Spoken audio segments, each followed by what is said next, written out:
Comment utiliser son ordinateur sans la souris?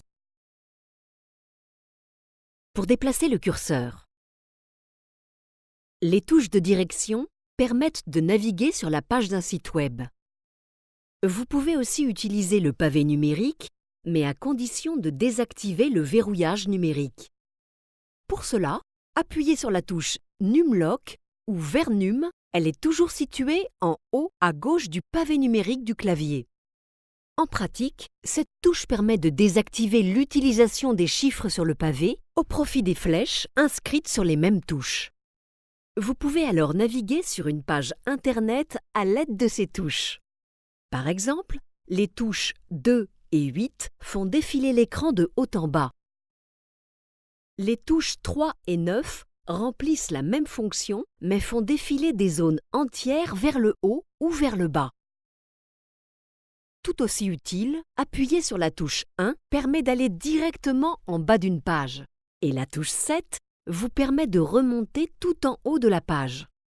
Les flèches de navigation et le pavé numérique sont aussi très utiles dans un document texte, à condition de bien penser à désactiver le verrouillage numérique en appuyant sur la touche correspondante. Vous pouvez faire défiler les éléments d'une liste vers le bas en appuyant sur le 2.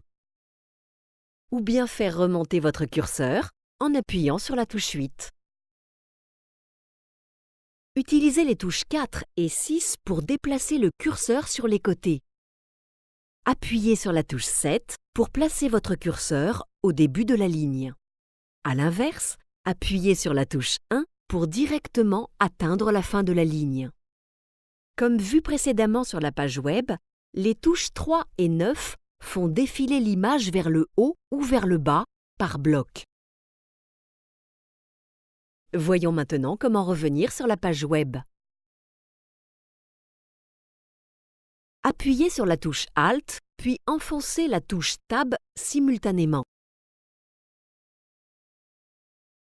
Apparaît alors ce bandeau sur votre écran, regroupant tous les programmes en cours d'exécution.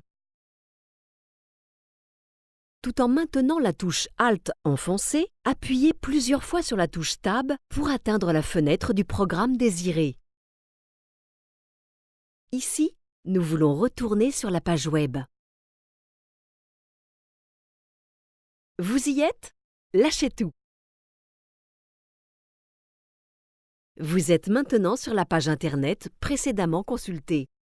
Notez que la touche Tab permet de passer d'un élément à l'autre sur le site, en particulier les liens.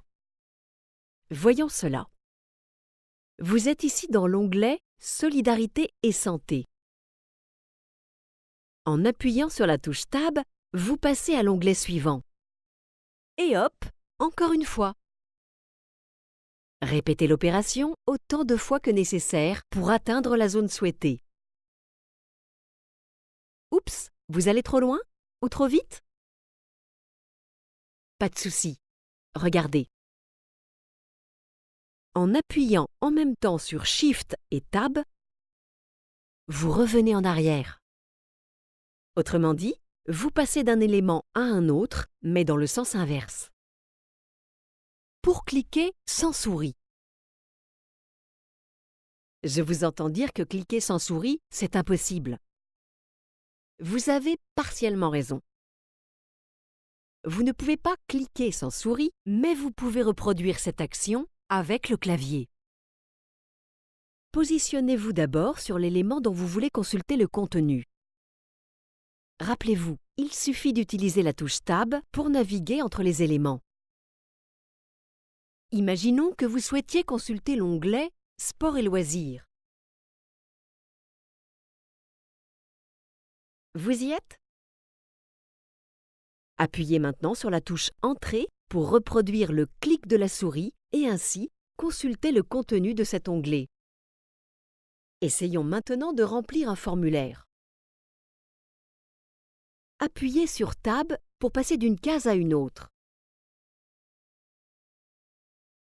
Pour cocher ou décocher une case, appuyez sur la touche Espace.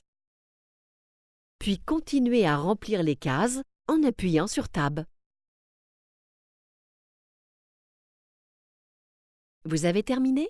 Rendez-vous sur S'abonner, puis appuyez sur Entrée pour valider votre demande.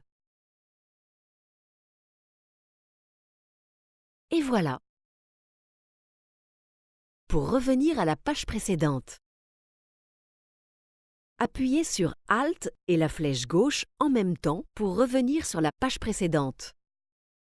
Vous voici revenu dans la page relative à l'onglet Solidarité et santé. Pour aller à la page suivante,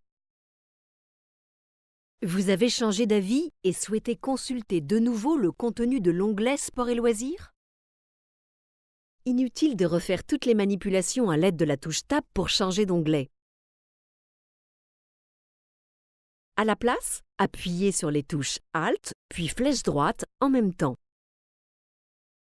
Et hop, vous y voilà!